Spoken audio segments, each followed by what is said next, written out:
right, so I think we are probably just about ready to get going here. I would like to welcome everybody to this LF Energy webinar on CI/CD. We're very happy to have CloudBees presenting, and as well as teams from RTE who can show us their experience with CI/CD. Just to give everyone an idea of how to interact with us, you can reach me as the host. My name is Jeff Rope. You can reach me as the host on the chat. You can also ask questions and answers, or ask questions during the event on the Q&A box, which should be a box along your set of controls there. What I'd like to do now is hand it over to Shuli Goodman, who can introduce LF Energy for those of you who are new to it, and then she can hand it on to Lu Chen, who can introduce the webinar. Hi, everyone. Thank you so much for joining us. This is great. One of the things that we are doing as the world has shifted is creating, educational, organizational capacity building. And so this is a great opportunity with the CloudBees folks and with Lu Chen and RTE. So I'm incredibly grateful for that and looking forward to learning. And I don't have a whole lot to say at this moment in time. Just came from another great meeting around data architecture. And so I'm kind of in my seat and ready to go. And if you want to understand more, please feel free to reach out to me. And otherwise, I'm going to turn it over to Lu Chen, who will do the introductions. And thank you very much, everyone, for showing up. And let us know if you want more, if there are other things you want, and we will make it happen. I think that we're going to make an announcement about John O'Bacon, and we're going to do an event in June. I don't know if we've got a date. Jeff, do we have a date for Jono? No, not quite yet. Okay, so it's coming up. It'll be up in about 2 weeks, and John O'Bacon is the author of many different books about community and open source. This kind of follows on the theme of capacity building and really providing the supports and resources for folks to transition from developers or managers to community engagement. So thanks a lot, and more about that later. Hi, everybody. Lu Chen speaking. I won't be long as well. Just a few words to tell you that we prepared this webinar with Francois and the CloudBees teams in 3 phases, basically. So first of all, the CloudBees will share their experience around CI/CD and the experience that they faced with other industries.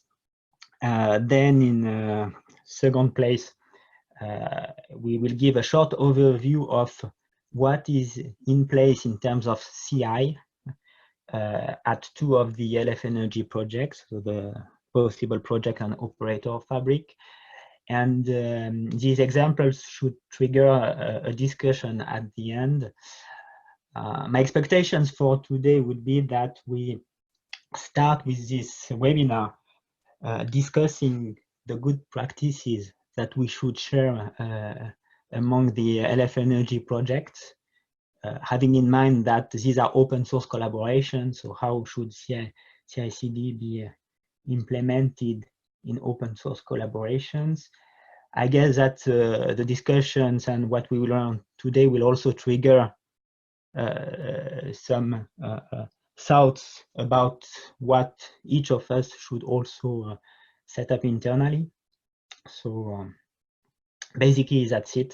I hope that everybody will learn a lot today. So I'm giving the floor to Francois. Hello everyone, very happy to be here. Good morning or good afternoon, whether you are in the US or in Europe. I will start right away with my slides. So I think I need to share my screen here. Oh, Yeah, so I think the person who is sharing right now needs to stop sharing, I guess. Okay, thank you.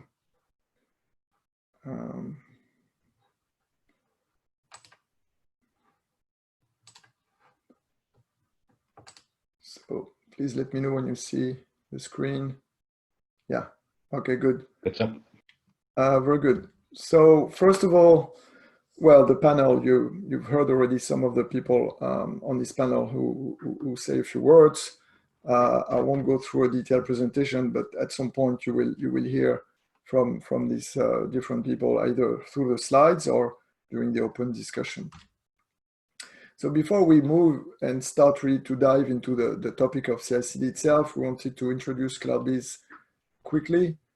First of all, we are a proud member of the foundation since January of this year.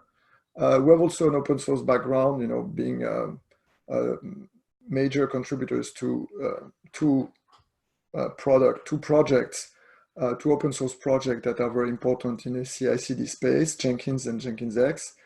We're also related to that, one of the founding members of the Continuous Delivery Foundation, and we have the chance today to have Tracy, who later will talk about the foundation and as an example. And as a company, we're a commercial company, and we sell, continuous integration, continuous delivery solution, feature flag, and software delivery management solutions to enterprise. And we have put some of the logo of some of the companies there. We have presence around the globe, with maybe more presence in the US and Western Europe, but we serve customers around the world, partners as well around the world, and our products can be consumed in different ways. More traditional ways like installing our product on premise on your data center, up to the full SaaS model, or things in between when you can run our software in the cloud but still manage it yourself. So moving on, after that brief presentation, also before we start, maybe set some context about why CloudBees and LF Energy, and why do we think it's an interesting topic for the foundation.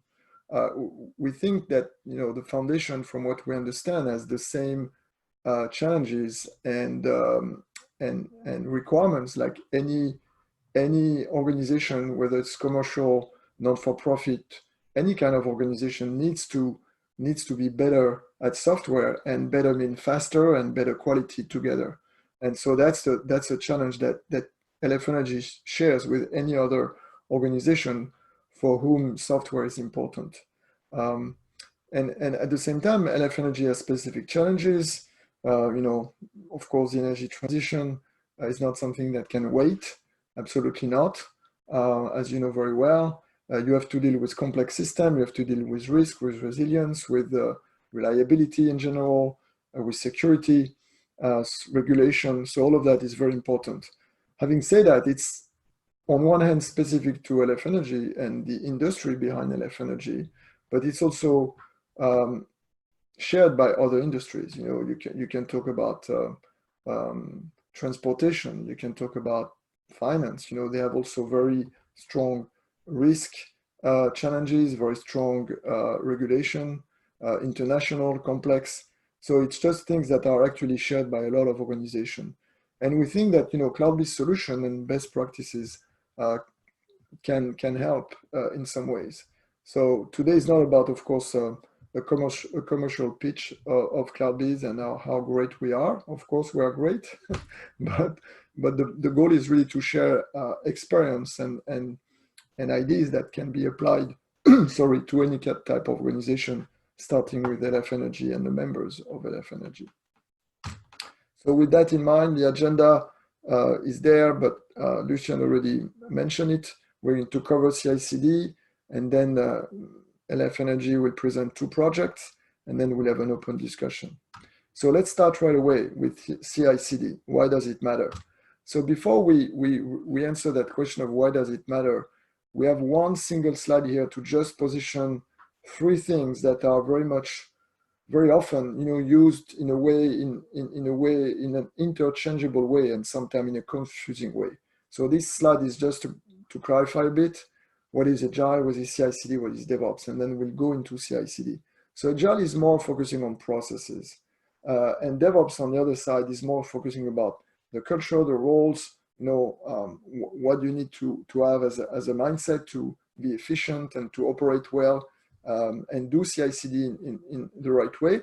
But CI/CD itself is more about the how and the tools that help you implement in some fashion the ideas of DevOps and through a lot of automation. So you'll hear about a lot of automation in the next slides.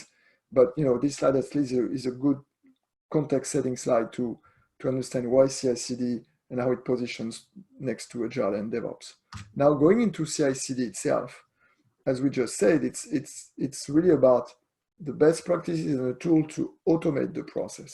So it's not about the process itself, about how do you automate it and how you actually make it happen. All the good ideas of Agile and the good ideas of DevOps, how do you actually implement them in reality?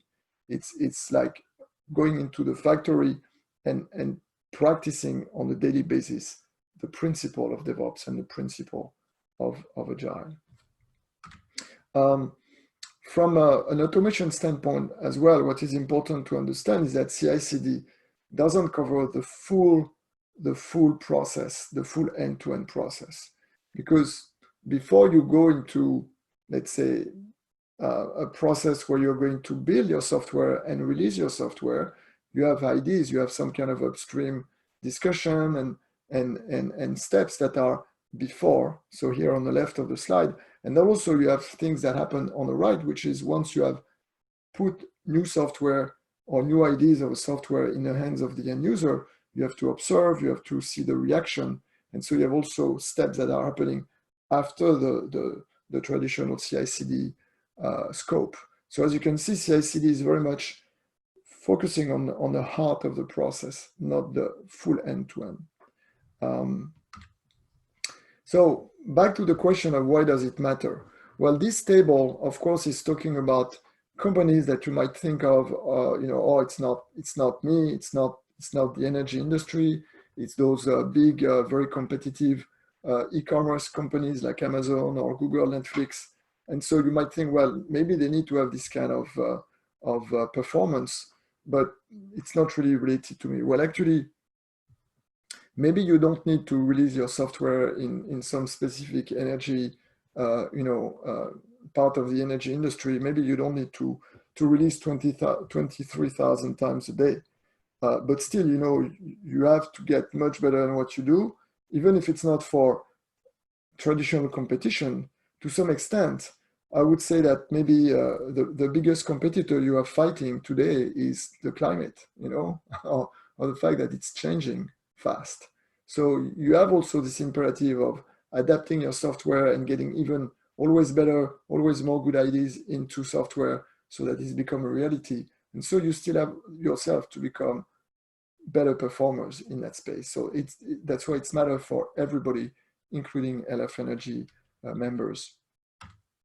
Another way to look at it is this research from DORA, who does a survey which is updated every year, and that part is out of one of the latest iteration of their survey, and also it's well illustrated in a book that is called Accelerate, which was written a couple of years ago by DORA, by DORA itself, and it shows that the difference between, let's say, an average performer in CI/CD and a great performer is not just 20% better, 30% better, or even 50% better.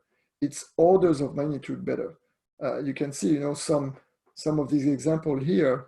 For example, the time it takes to recover from downtime, great performers on average are 2,400 faster, not just 50% faster.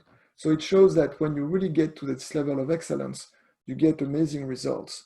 And again, even if you're not competing as a commercial company to another commercial company, as a provider of software for the energy challenge of the 21st century, you need to become much better. So that's why being good at CI/CD is important for almost anybody on earth today. So that was the quick session on why CI/CD is important for you in particular.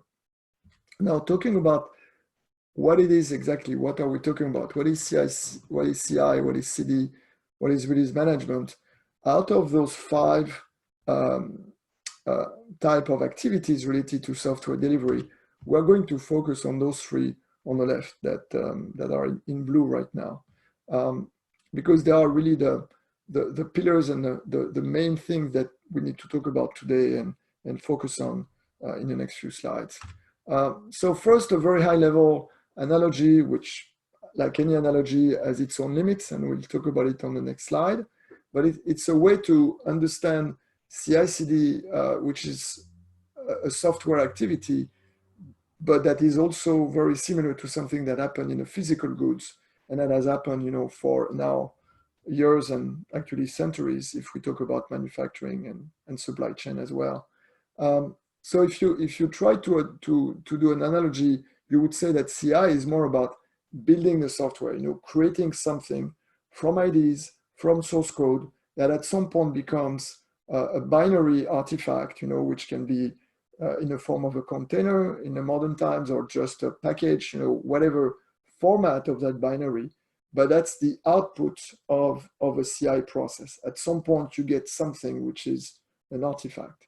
And that artifact is either a component of something bigger that you have to integrate with other artifacts and create something bigger. But at some point, you build something that has to be actually put in the hands of the user. And many times, especially in complex environments like energy companies or a lot of other industries, there's a lot of things happening between the time that thing is quote unquote ready and the time it's in the hands of the user. And it's all about this delivery and release management challenges. And so we'll talk about those 2 things in the next few slides. First, continuous integration, and then continuous delivery and release management. So the limits of the analogy mostly are around the differences between actual manufacturing, meaning of physical goods, and software and continuous integration. In manufacturing, when you are building something, you are using most of the time a plan, a product description, and you produce 1, 2, 10, 5, 10,000, whatever instances of the same product. Maybe you change over time and you create a new version, but it's always about repeating the same production over and over again a certain number of times. In continuous integration, you're also producing something. That's why we do the analogy with manufacturing, but you are always changing something that existed before, and you add something to it, or you remove something from it, or you change something that was there. So it's this kind of notion of soft, where you can all the time modify and produce something different every time. But it's not like repeating over and over again the same thing. So that's why, the analogy between the Ford factory of the 1920s and CI, breaks down, because that's kind of different at that level.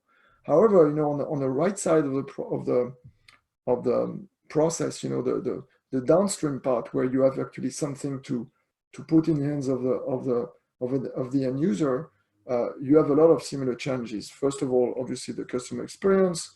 You have also this complexity of multiple deployment environments. So in the physical goods, you have to deal with different countries, different regulation, different transportation mode. So you have all these kind of challenges with physical goods. And if you translate that into delivery of software, well, you might have to deliver it on different type of technical environments, different types of systems with different operating system, different middleware, different version of that middleware. So all of that, is also creating that kind of hidden complexity, but that you have to deal with if you want to really get those software out in the hands of the end user. So this is why the similarity of the 2 worlds are very interesting to consider. Now, talking about continuous integration itself, if we zoom in, and look at what is continuous integration, what's the high-level process? Well, at a high level, continuous integration is, as I said, it's about producing that software artifact. So it starts with developers who write code, and at some point the continuous integration tool will watch the activity of the developers and based on some parameters will pick that new code, that new things that has been created by the developer and put it into the building process to create that artifact. And if everything is fine, if there's no problem in the building process, it will just go to this green status of, you know, the change you propose as a developer is okay, but it's just the first level of okay of that change. If it's not, it's right away coming back to the developer. And that feedback loop is actually essential to CI, because the learning behind that is that when a developer makes a change, he has to hear back from the CI tool as fast as possible so that he's still in the context of that change. It's not 2 weeks later when he has been doing something totally different. If he's only get the feedback 2 weeks later, it will take him a lot of time to just understand what he did, why he did that, what was the problem, and to fix it. So the speed of the feedback loop is very, very important for the efficiency of each developer. So that's really one of the key things about CI. Now, the other thing is that when a CI tool will tell a developer, your change is okay, it doesn't mean that it's okay to put it right away into production, into the hand of the end user. That's why it's just the upstream part. But it's a kind of a first level of verification that, you know, it's the principle of quality. If you catch a problem earlier, it will be faster and cheaper to fix it. So those CI validation steps are just early validation. It's not the full validation of that change before moving into production. So that's the high level, principle of continuous integration, which is, when you look at it, relatively straightforward. Now, what it is that at the end of that, it's ready to go to this other phase that we talked about, which is continuous delivery and release management. So we move to the next slide where we have that next phase. So we just had this package, artifact, whatever you name it, out of the continuous integration. And this output of continuous integration becomes the input of continuous delivery and release management. And in that phase, there's going to be all kinds of additional testing, validation, releasing into what sometimes is called pre-production or staging, which are different environments where you are closer to where this new software is going to run. And so you test it, you do some kind of almost a rehearsal, you know, as if you were in the real world of production, and you realize and you make sure that everything is working fine. So that when this new software is going to talk to a database, is going to talk to what kind of tool is in production, is going to still work.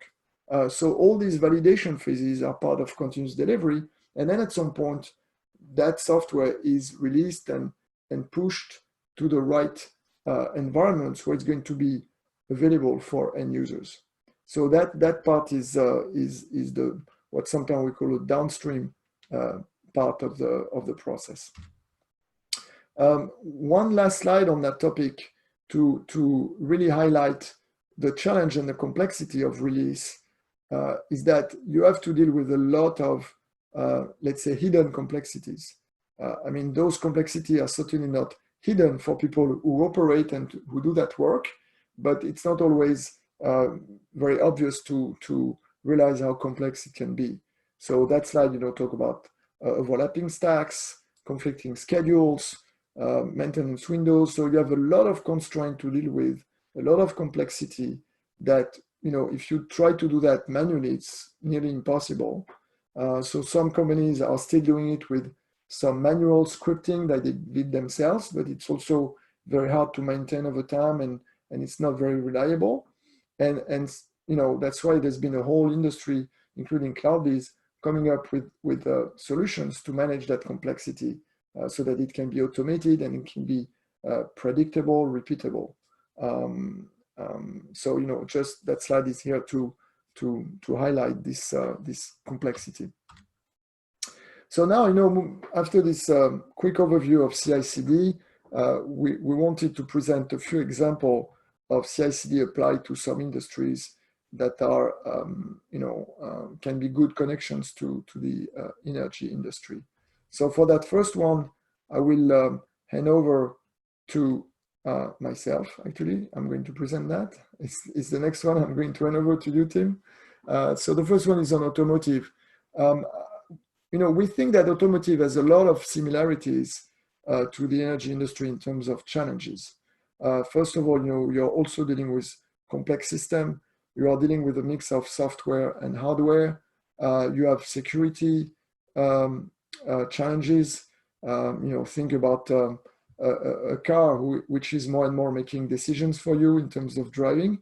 It can be very dangerous, of course, for either the passengers of the car or people around the car in the street. So it's obviously very important to face that challenge. So it means, again, like in the energy industry, you have to deal with quality, reliability, and you have to update it very often, and with with a lot of safety. So if you think about that, you can think about it in a negative way. And those slides, this slide with all these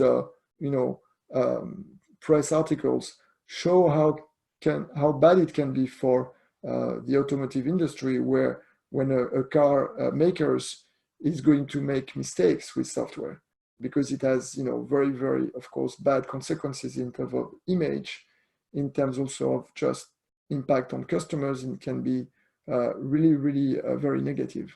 There's also another type of example, and we talked about that yesterday with Tim, actually, about positive things. Tim was telling me that over the last weekend, Tesla, based on a tweet from a Tesla driver who was asking about a new feature in the car, was able not only to produce that change, but also to make it available to the cars themselves in a matter of days. In 2 or 3 days, it went from somebody had an ID, actually a Tesla driver, shared that ID with Tesla. Tesla was able to change the software. So think about the CI piece of CI/CD, change it, make it ready to be distributed to all the cars, and then the CD and the release part of the process took place, and was able in a few hours to get it out to all the cars. So that's the kind of performance you can think about, and of course it's about a kind of a consumer business where you need that, but it could be for consumer of an energy, a power company tomorrow. So that's the kind of, here a few examples of negative consequences of bad practices in software, but also very, very good positive things, not just for the company who does it, but for the actual user who get those ideas implemented in a few days. That last slide on the automotive industry is just to show the complexity, and I think it also relates to the energy industry in some fashion, because a car maker is only the tip of the iceberg. Is getting components of the car more and more delivered to him by the tier 1, the tier 2, the tier 3 suppliers, and what they give more and more to those car makers is not just a piece of the car, a piece of hardware, but they give a lot of software already embedded into that piece of hardware. So the car maker has now the challenge not only to integrate the physical pieces together to make a car, but also all the pieces of software that come with those pieces of hardware into one single unified piece of software for the car itself.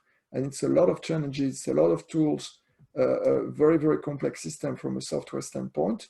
And I think to some extent it could apply to the energy industry between different suppliers of technology that are in the end going to equip, for example, the network of the transportation network of the energy industry.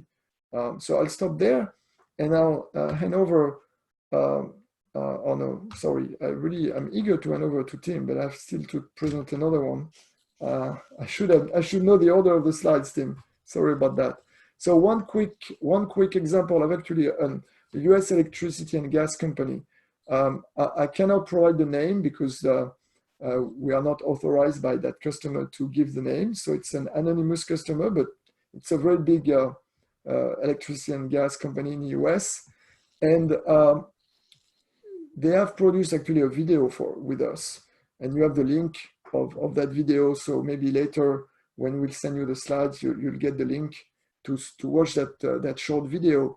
But that person in that video is explaining, that before CI/CD, they had all the usual problems of a company who was not applying the best practices of CI/CD. So the knowledge was scattered. The processes to produce software were very inconsistent. The testing, the way the software was tested, was also very inconsistent. The way the software was released was inconsistent, and there was too much manual processes. It's not necessarily an end by itself to actually eliminate everything that's manual. Sometimes some manual steps might make sense, but they have to be part of an automated workflow. And that's what, if you apply the best practices of CI/CD, that's what you can get. And it's an ongoing learning process. You are never good enough. You can always improve. But there was actually a real, jump in quality and speed at that company once they started to apply those principles. So now, for real, I'm going to hand over to Tim to talk about the embedded software example. So Tim, I'll move the slides for you. Okay, thank you. Thank you, Francois. So this customer we can name, it's pretty obvious right there. Intel's story is a story of the complexity of just managing the testing phase of cell phone chips that they make. And they, Manish has given this presentation several times at DevOps Enterprise Summit, and one of the key phrases he used is before we showed up, if you worked in the test department, you had to have a very strong faith, because they were only able to test about 15% of their code. They were doing 4 releases a year, so you'd think, hey, we got lots of time to do that.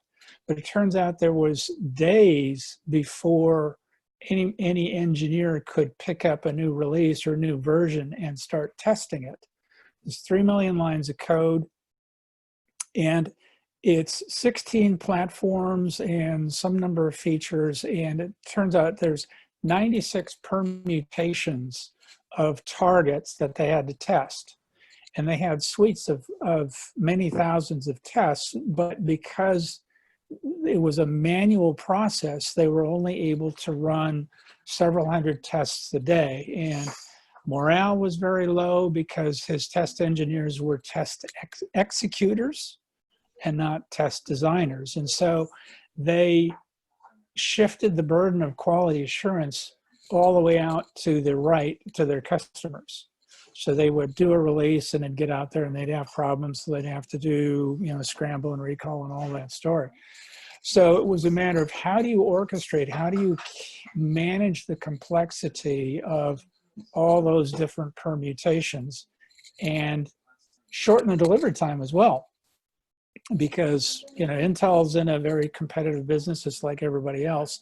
4 releases a year wasn't enough. So they needed to increase that delivery time, but they also needed to increase the quality of the code that they were delivering. So they put in a release orchestration tool to actually orchestrate the testing as well. And so we go on to the next slide. We can talk about some of the changes on that. So instead of 4 releases a year, they were able to up it to about 100 releases a year. And instead of waiting days for any QA engineer to pick up a new version to test, it was about 10 minutes. And instead of going from 15% of code coverage, it's gone to 87% code coverage. Lines of code have gone up to 4 million. And instead of running hundreds of tests a day, they now run between 15 and 20,000 tests a day on that same number of platforms. So, the whole CI/CD pipeline is very complex, but the phases of each stage can be very highly complex. And so this is how Intel solved that issue of complexity. So they're much faster time to market, much better quality of product, and more releases a year. Thank you, Tim. Very interesting example for sure. So one of the last part before we hand over to Mathieu and Alexandra to present LF Energy project is about a few examples of open source foundations and the way they manage the whole open source process and the community itself. So the first one is the Continuous Delivery Foundation, which is of course close to CloudBees' heart because we are a founding member. And we have the chance to have Tracy with us today to present it. Hi, everybody. Yeah, thanks very much, Francois. So the Continuous Delivery Foundation is similar to LF Energy, a foundation under the Linux Foundation. And our mission is to improve the world's capacity to deliver software with security and speed. Next slide, please, Francois.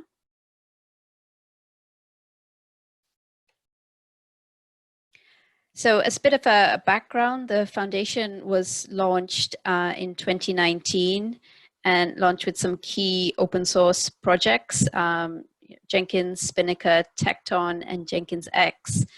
And the members who joined as well, it was Google, Netflix, and CloudBees were all coming together with this idea that we drive forward the DevOps and software delivery ecosystems by building on these projects and also advancing continuous delivery across different verticals. So next slide. So what we're aiming to do is, starting off with the projects, we want to grow that user-oriented ecosystem. And we also want to make sure that everybody can adopt best practices when it comes to software delivery. There's definitely a shift in the industry as folks move from more monolithic code bases to microservices. And this leads to a lot of confusion and people perhaps not knowing how to make the transition should they choose to. So on top of that, so CDF is also home to key projects.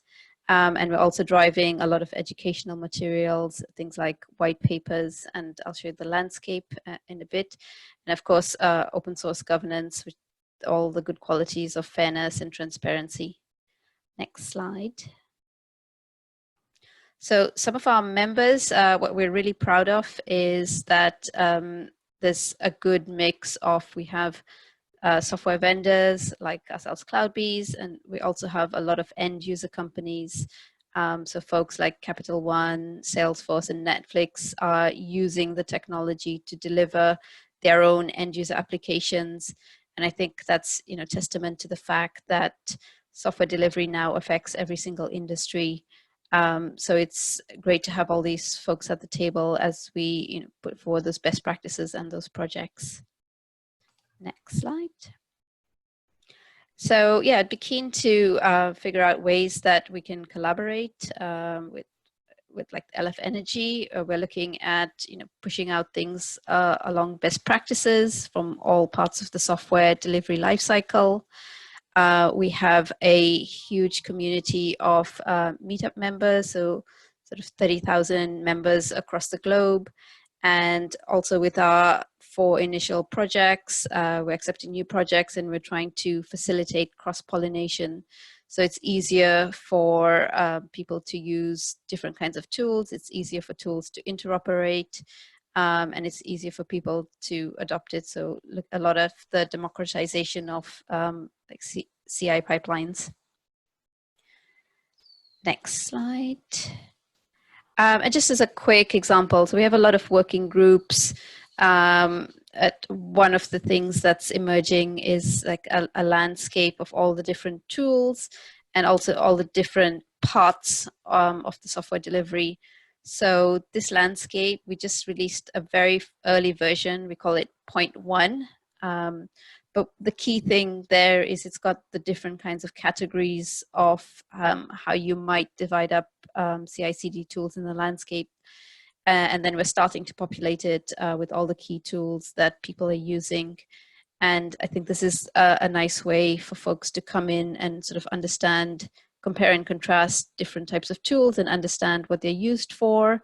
and we're hoping to build this up quite extensively. And also as we work towards more interoperability and cross-pollination, we're hoping to make it clearer what works well together.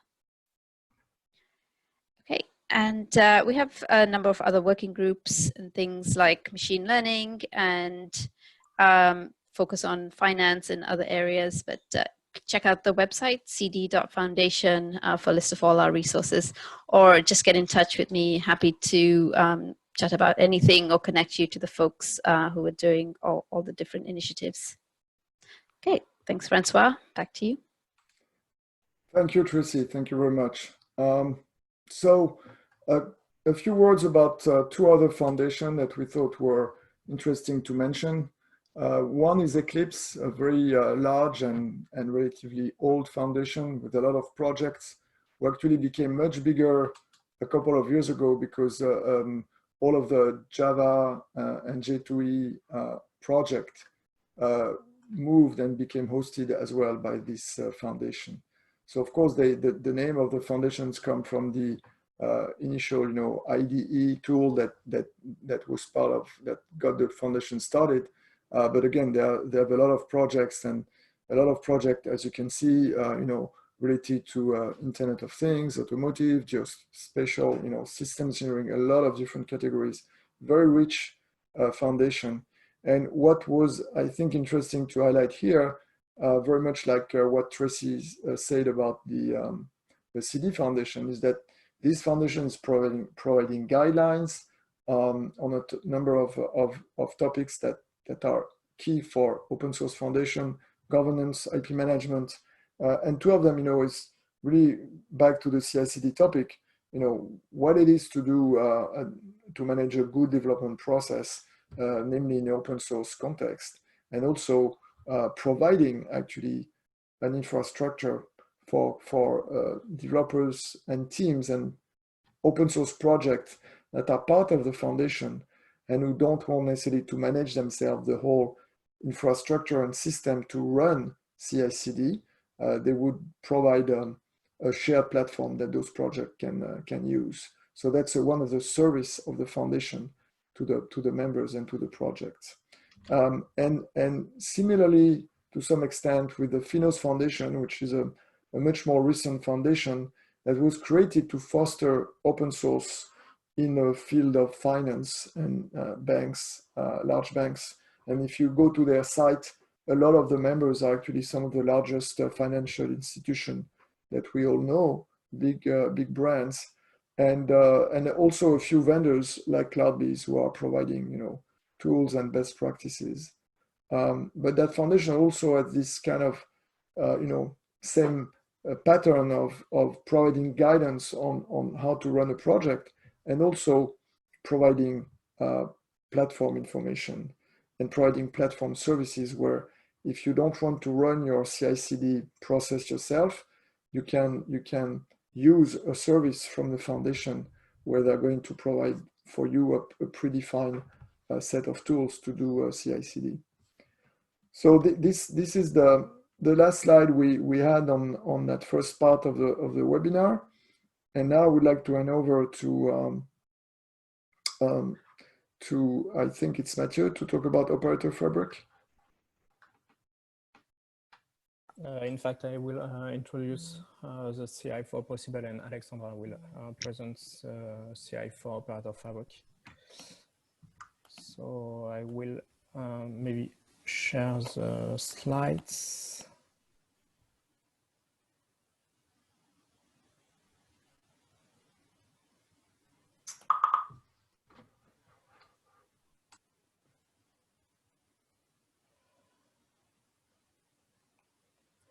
So, so I would try to describe our CI in few slides, but I would like to start with the basics. Just introduce the different Git workflows. So I just take the information from the website. I put the link in the bottom of the slide. So I think we can consider only these four different workflows. So the centralized workflows is something like SVN, so all the changes are committed in the master branch and it doesn't require any other branch. The feature branch, this is workflow we used in PowSyBl. Every development are done in a different branch created from the master branch.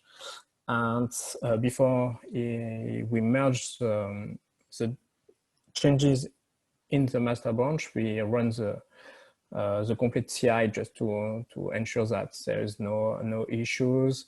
Some different checks done. For the Git flow, the master branch is used to record the project history, and we create another branch, the development branch, to record all the new features.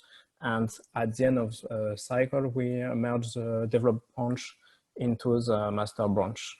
So it's a workflow used by OperatorFabric.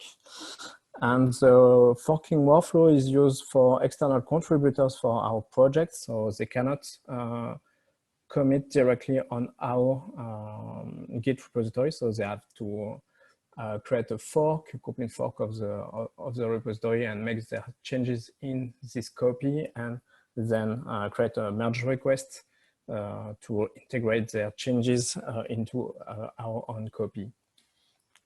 So in PowSyBl, we use a feature branch for different reasons. So as I said before, all the development are made in a dedicated branch. The master branch never contains broken code because we try to follow this rule.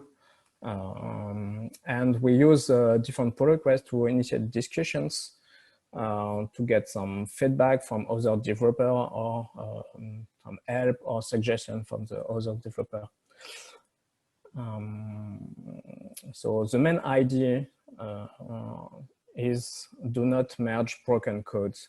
So we have different checks on the code. We check the developer certificate of origin on each commits. We check the coding style using Maven plugin for that. We check that the code compiles and run on the different operating system we want to support, or Linux, macOS, and Windows. We run also a sonar analysis to get different code smells, to compute the code coverage, and to have feedback about the quality gates. So these checks are done every time someone push a commit on the remote Git server. And we also run this test before we merge a feature branch in the master branch. So we cannot merge a change if one of these checks has failed. It's very important for us. So to do that, we rely on the protect branch feature on GitHub. So we create some rules to protect critical branches. We consider critical branches such as the master and the different release branch, which are branches we use to release some fix or hotfix for a past release. We also require the feature branch to be up to date before merging, so we can ensure that once the merge will be done, the new version of the master branch will always compiles and runs properly. And there is no exception. So the idea is all the developers, even the project leaders, should follow these rules. There is really no exception for us. So you can see on the right a picture, a screenshot of the GitHub settings page, where we require the change, and you can see the different checks we make on each commit. So we build on macOS, Ubuntu, Windows. We check the DCO, we run a sonar analysis, and we activate also the working progress checks, or to avoid merging a working progress change, so a change that is not completely finished. At the end of the slide, I put a links so you can read more detail about these features on the GitHub website. To run the CI, we rely on the GitHub Actions. So as every system, you have some good feature. It supports all the operating system we need. It's natively integrated with GitHub, so it's great for us. It makes the integration more easier.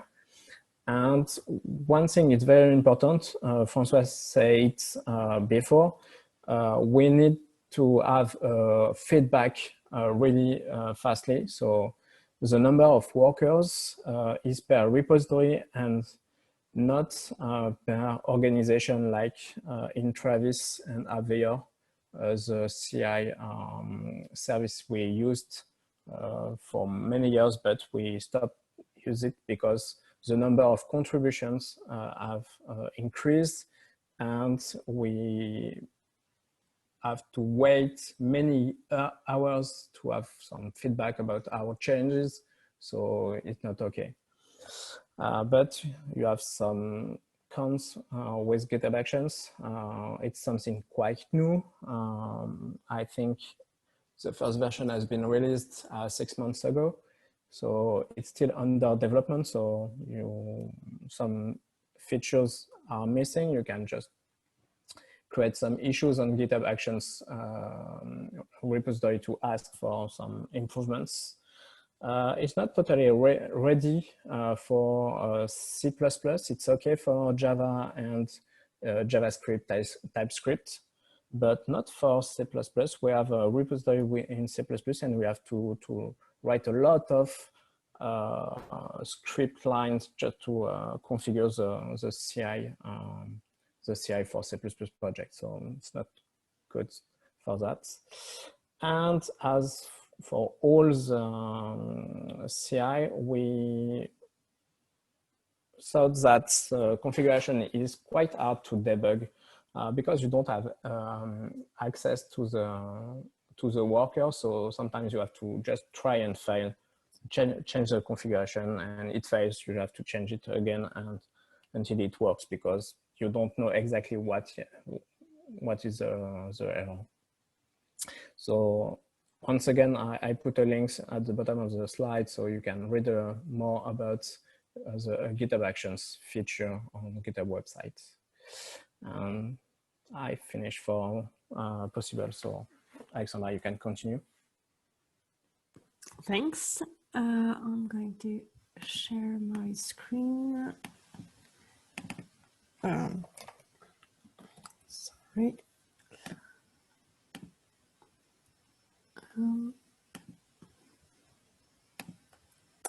So I hope you can hear me and you can see the slides. If not, please yell.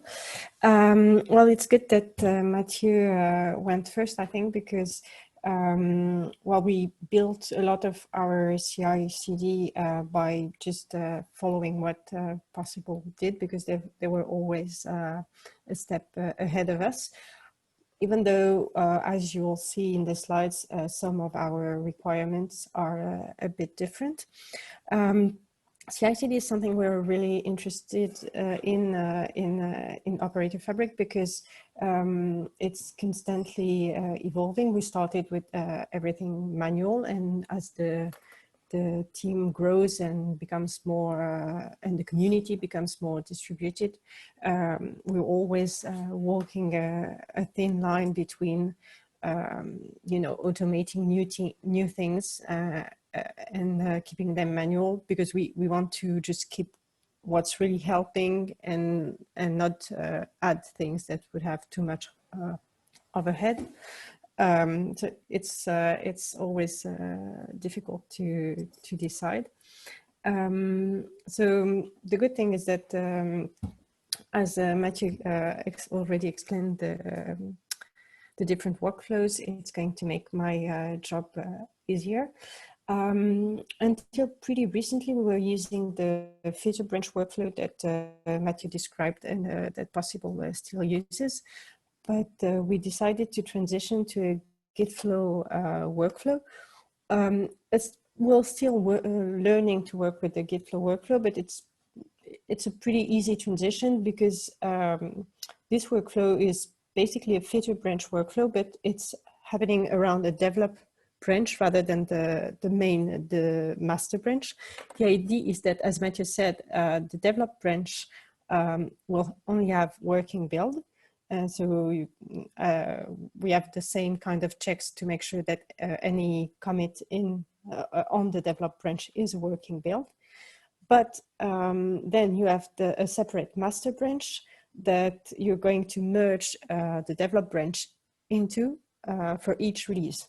So this way, that kind of keeps your development workflow separate from your release process, which we felt was good for two reasons. Because the team is growing, we're lucky to have new members in the community. So it was a bit of a hassle to, every time we were doing a release, to have to kind of stop merging new features in the common development branch. So this way we can do our release on the master branch and have our development continue in the develop branch. And also the second point is that we're starting to have projects using OperatorFabric in production. So it's more likely that we'll have to manage existing versions and provide maybe hotfixes for these versions.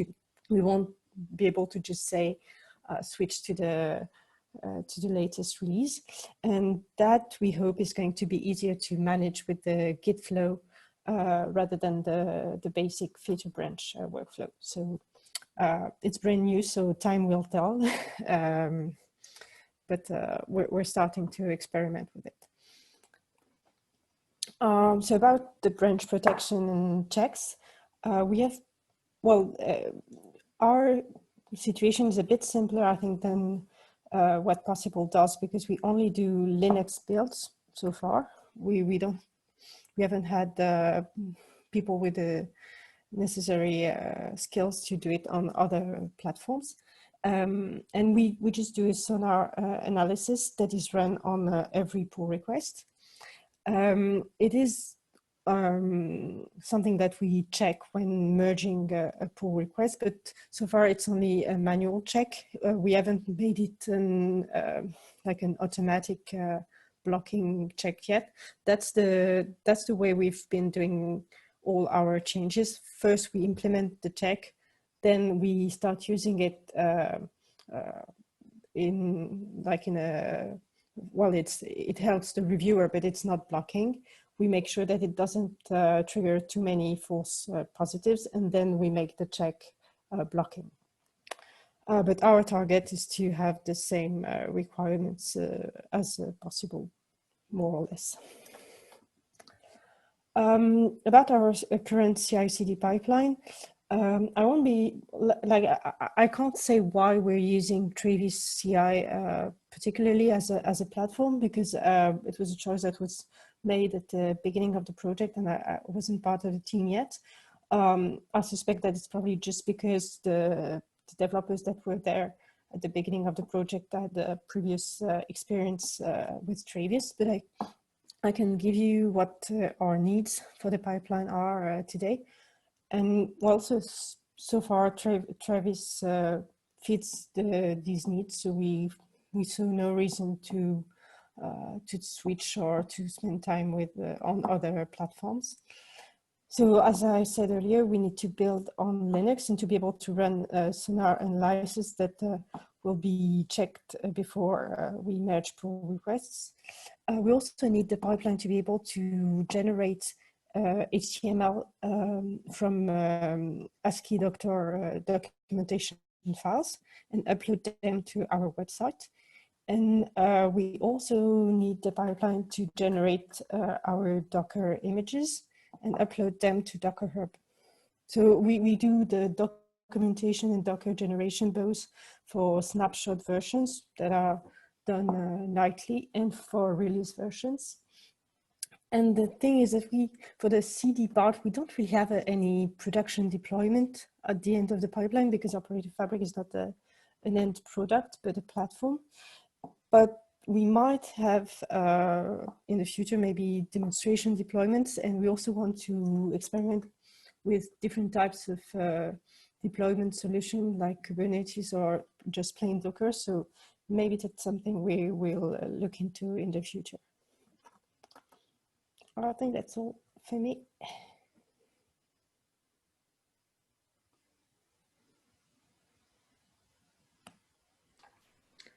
Great. So I think Lucian and Jeffrey, it's the end of the presentation, and we have about what 25 minutes, right? If I'm correct for Yes. the presentation. This has been great. Okay. You guys have done a great job coordinating and bringing together all different kinds of, and really thrilling. So others want to open it up and invite people to talk? Yeah, if you'd like to talk, just raise your hand and I can unmute you.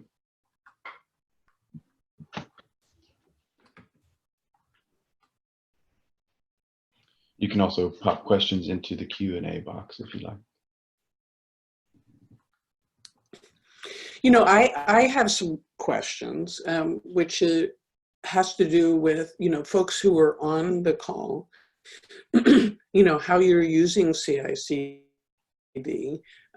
what kinds of questions you have about your own processes, and, you know, how we can support organizations to kind of build capacity so that we can continue to move in the right direction. So I don't know everybody on this call, but I'm really curious, how are you using CI/CD and what are you learning and what kind of questions do you have?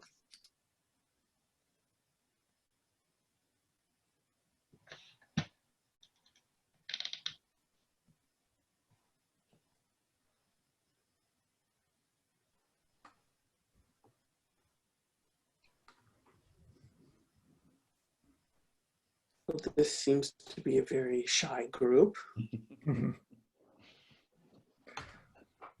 Well, I have another question actually that's related to your question, Julie. Is, you know, we did a very high-level presentation, this overview of CI/CD, trying to be broad and not have the time to go deep into the details of each step. And the presentation of Mathieu and then Alexandra were very detailed and technical about the way they were doing CI. So I'd be interested in, you know, knowing if it was too detailed, not detailed enough. You know, what would be the things that we should have covered from your perspective? From my perspective, Yeah, I think it was for the group. Yeah, I think it was the right mix. I think it was the right mix. Okay. I think the question really comes from my perspective, which is, you know, we're in a capacity building moment, and I think that it's probable that a lot of the folks on the call, you know, I don't know that you're even using CI/CD, and so I don't know whether there's questions about stepping stones of getting from where people are today to where they need to be. You know, whether there's a roadmap for how to do that. So would love to hear from people and make this more of a conversation from a community perspective. Yes. So that, you know, we can really build community around this.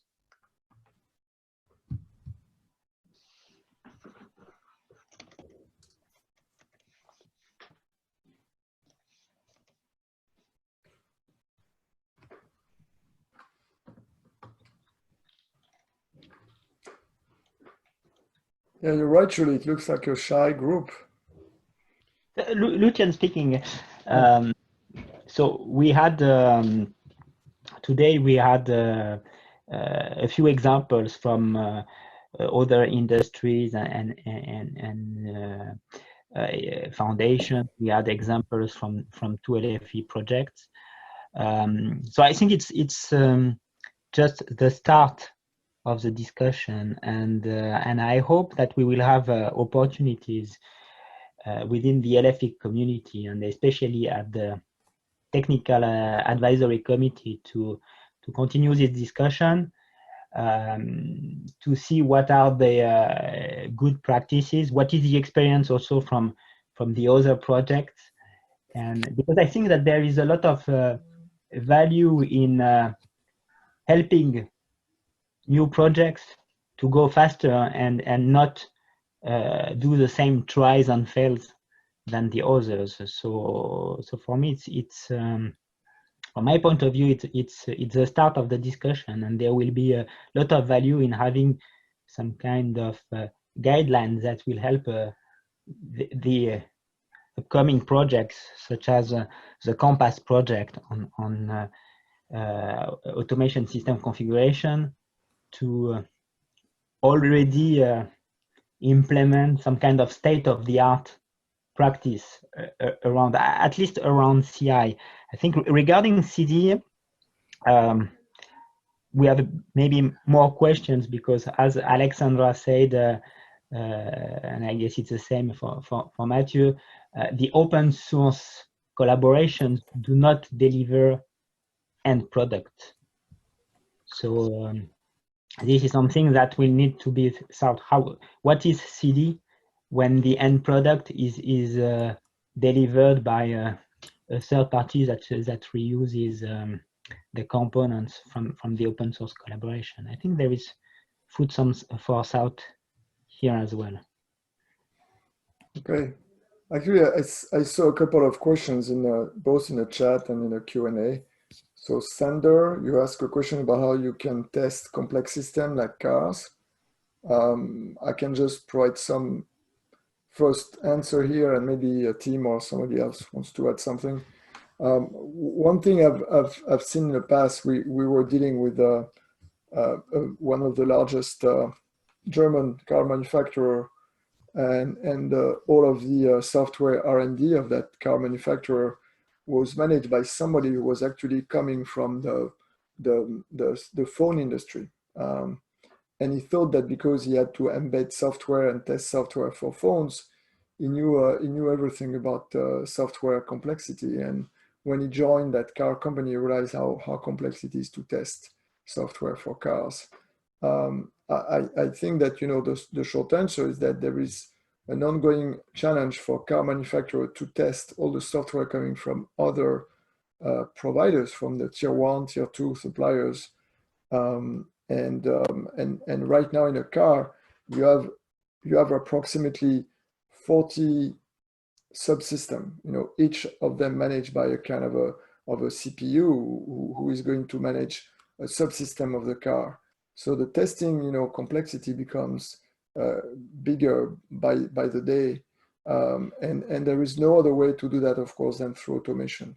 So there's a huge effort right now in the car industry to do CI/CD at a scale that it's really very impressive, because the cars now, the code of a car is more complex than a plane. There's more code, actually, more lines of code in a car than in a plane, even a big commercial plane. So there's no other way than just to do this kind of huge test factories for cars.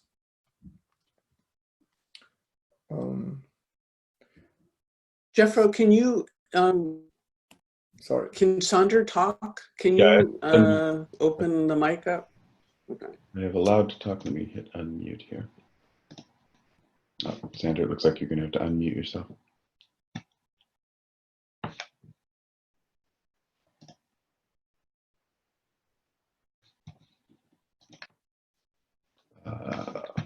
Sander, Test, do you want to unmute yourself? Yeah. Test. Yep, we can get you. Yep, there you go. Oh, okay. So is the car industry simulating all their hardware, or are they also testing in physical systems, and do they deploy to every physical system every time they check in the software code, or how is that working? Myself, sorry. So what I've seen, Sander, and again, it was that real experience at the R&D facility of that very large German car maker. They do both. So they do a lot of software-only testing, and then they have labs where they have that's pieces of cars or cars without, you know, the body. You just see the inside of the car, you know, and they do just they release. So part of the release is releasing into real cars who are just there and who are used, and they see if it really works. So it's a mix of both. What I think is happening as a kind of a revolution in the car industry right now is that a lot of the car makers look at the car and at the software as a kind of an add-on to the car. So it's still this notion of I have a car, I have a piece of hardware, and then on top of it, I put software. And companies like Tesla are a bit challenging the rest of the industry because they had an approach of the car where the software is literally driving the car, not just driving it and making, you know, decisions instead of the driver, but just the software is at the center and the car is around it. While lots of previous car manufacturers, because they build cars for more than a century, for them software is a kind of a second thought. And you can still see that in the way they test car. So I don't know the details of Tesla. I've read a few articles, but Tesla is really not just changing the game because it's an electric car, it's whatever, but it's also because it's looking at almost a car like a smartphone. You know, it's first software and then it has great hardware around it. But it's really when you do that, you test and you release much faster and much more reliably. That's why, you know, again, this example was coming from Tesla, where 3 days ago they got a tweet from somebody saying, "Oh, you know, it would be great to have that in my car," and 3 days later, it was in his car. You don't do that if you have a traditional way of testing. I think we're facing similar complexity with the substation automation. Yeah, I'm not surprised. I mean, that's the way I picture, you know, some energy industry challenges, that at some point you have to get software into all of these pieces of hardware. It's true, you know. It was also the example of a team for Intel, you know, embedded software in general. It's the shared issue. So there's a lot to learn and share from these other industries, I think. So my other question was about the operation fabric and the builds, because I looked at a random pull request and then I tried to open the test results, but it's not allowed for me to check in. We couldn't display the repository. So I was wondering, is it open for all users, or do you need to be registered users to see the results of the build pipeline? No, that's odd, because we're trying to be as transparent as possible. So if you look at the pull requests, you can see if the CI/CD build passed or failed.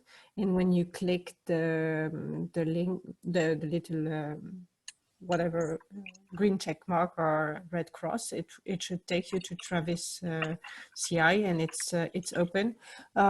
If you don't mind, I'd like an example of the link that you tried that was blocked, if that's okay with you. Because yes. yeah, well, the short answer is you should be able to see everything. We're not hiding anything. I thought maybe I need to sign in with Travis, or? No, I honestly don't think so, because I'm not signed in most of the time, because I'm always worried I'll make mistakes. So, and it's working. So, you don't need to okay. I'm just taking this opportunity to answer another question that I saw on the panel. about what's the preferred way to deploy OpFab in production. The Docker images are something from scratch. I think right now the easiest way is to use the Docker images and just provide the configuration files to suit OperatorFabric to your needs. We hope to be able to provide help with Kubernetes configuration in the future, but so far we only have plain Docker compose files that rely on the Docker images that we push to Docker Hub using our CI/CD. I hope that answers the question.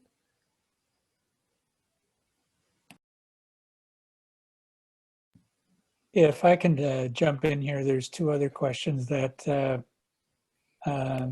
okay, well, it looks like a couple of folks on here, but Aurelian Watari, I hope I didn't butcher your name too badly, ask a question about, do you have advice about introducing IT tools and processes like CI/CD to the OT world? Not sure what OT is, but there's, oh boy, howdy, that's, there's no set best way of doing that. That's kind of the harsh reality. I can relate a story of one of our customers on how they got everybody in the whole link chain to really have an eye-opening experience, and it was predicated on a lot of lunchtime meetings, one-on-one chats to understand what that particular person or that particular group's goals were and how they were measured and what metrics were important to them. And that's a really key factor to understand, is what's important to you in your group may not be important to the group of folks sitting right next to you. So if you talk to them about doing what's important to you, it's not going to match up with what's important to them. So once this person got a picture of how everybody thought and what was important, then he forced a big group meeting. He went to the office supply store and got a stack of sticky notes, and they did what's called a value stream management analysis, where they put on sticky notes every single thing that each group did, and they stuck them on the walls, and they had a whole bunch of pieces of string, and they physically made a map of how software moves through the whole process. And what they found, and this is an organization that a deployment to production used to take anywhere from 12 to 36 hours and anywhere from 30 to 45 people. They never knew. They couldn't predict how long it was going to take. And they found that there were so many gaps in the process of nothing happening that they put down the tool in place, and they immediately went from 12 hours down to 6 hours, simply by automating stuff. And then they were able to, once they had visibility into that, then they could see where all the ugly bits were. All the old processes of, that's the way we've been doing it for the last 15 years. And in some cases, it was just a manual run book. Somebody had to sit down and go through each thing one page at a time and so forth. And others were like, why do we do it that way anymore? We can do it this way. And after a little bit of optimization, it got down to 4 hours. Shocked the hell out of everybody. Then they said, can we go any faster? Now their whole deployment process is 1 hour and 5 people. And it took them months to get there, but it started with understanding what's important to each group. And then having the honesty to say, okay, there's these huge gaps. How can we close them? And how can we optimize them? And how can we move forward? Because one thing that some people will encounter is, well, if I don't do that, do I still have a job? Well, yeah, look at your technical debt. Look at all that stuff that's built up behind you that you don't have time to get to, right? And you can start bringing that forward and moving on to more interesting, more value-added processes. So it's kind of a long-winded way of saying that with an analogy, but there's a number of ways to do that, but it takes a lot of understanding and a lot of building up communication. So I hope that helps. Yeah, and just to build on top of what Tim just said, I think your question is it's at the heart of a lot of discussion at Common is about it's change management, so it's not specific to CI/CD. And I think one thing we see working well is also this idea of starting somewhere small, not trying to become right away a top performer, because that's the best way to burn everybody and burn yourself. So it's important to start in steps. And I think the word we should really underline in continuous integration and continuous deployment or delivery is continuous, which means that when you go, it's not a binary thing. You know, it's not like you don't do it and then you do it 100%, because you just go into this kind of loop of doing it in a continuous fashion, slowly, at a small scope. And then it's little by little, you extend the scope of the process and you accelerate as well. So those two things happen over months and years. And it's like a never ending, you are never done with CI/CD. You can always be better, more automation, more quality, more safety, more speed. So it's really have to have this notion of, you know, start small, don't try right away to become a Facebook or Amazon performance, and you know, just take it from there. I'd like also to answer another question, which actually is in two questions. One, which was a question from Robert Rossler about Git flow, and the other one, which was, you know, do you suggest a specific CI tool to start with? So Git flow is certainly, you know, one of them. I don't know, maybe somebody can talk about Git flow as a practitioner. I cannot. And of course, you know, answering the question, you know, what CI tool to start with, I'm totally biased, so I'm not going to answer that question. So, you know, joking aside, Jenkins or Jenkins X are great tools, but there are other tools. Travis was mentioned, other tools were mentioned. I think, you know, it also depends what you want to do. Some tools are very simple to use, but like it is the case most of the time, when it's very simple, it is more limited. It cannot handle complex use cases. Other tools, including Jenkins, sometimes, you know, people say, oh, Jenkins is a bit complicated, but at the same time, this very powerful, very kind of a Swiss Army knife type of CI tool. So there's not one unique answer to that question. I think it depends a bit about how far you want to go and how fast you want to get on your CI experience.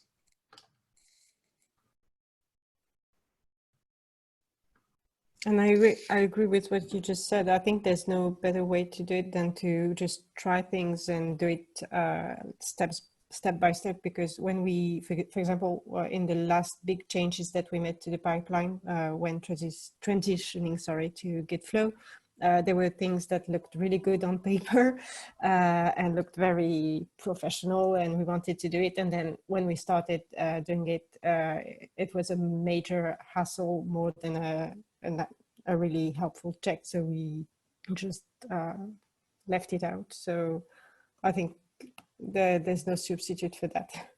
Yeah, absolutely.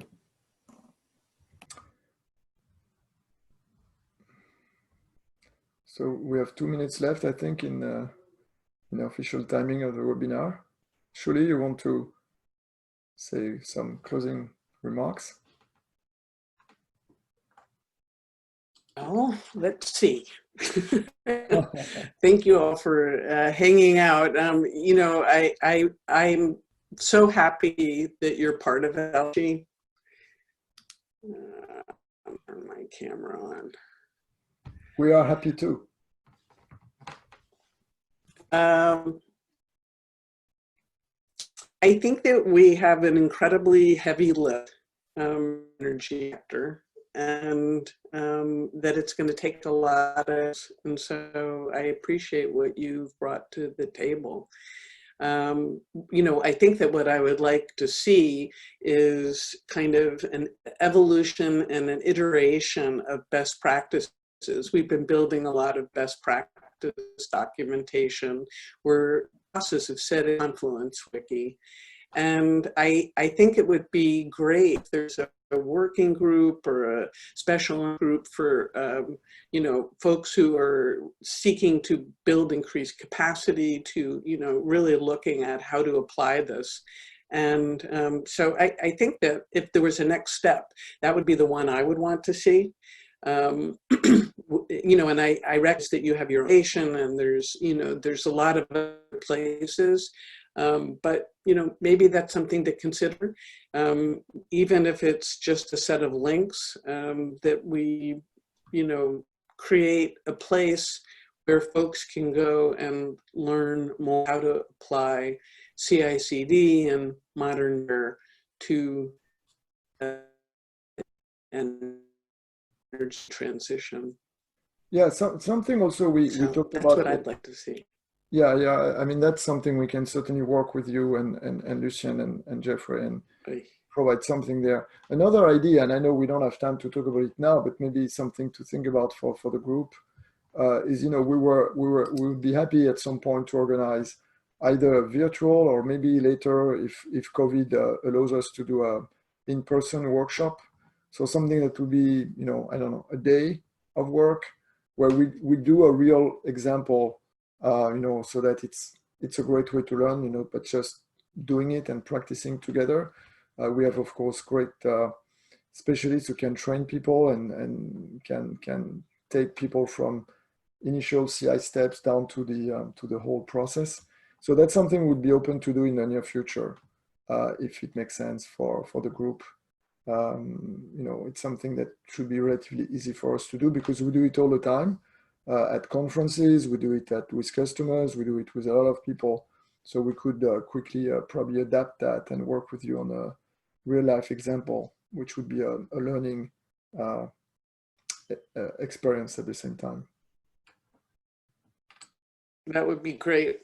Why don't we, you know, sometime in the next couple of weeks, get a meeting together? Also, I don't know whether everybody knows this, but on July 8th, and we haven't sent out the information about it, so it's not like you've missed something. But on July 8th, we're going to do a technical architecture workshop that's going to be focused on building out technical architectures for a group of use cases that we have been working on.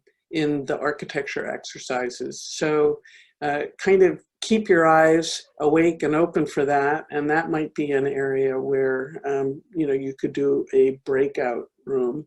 But I'd like to see us to have a meeting and talk about kind of next steps and where do we go from here in order to continue to build capacity with the community.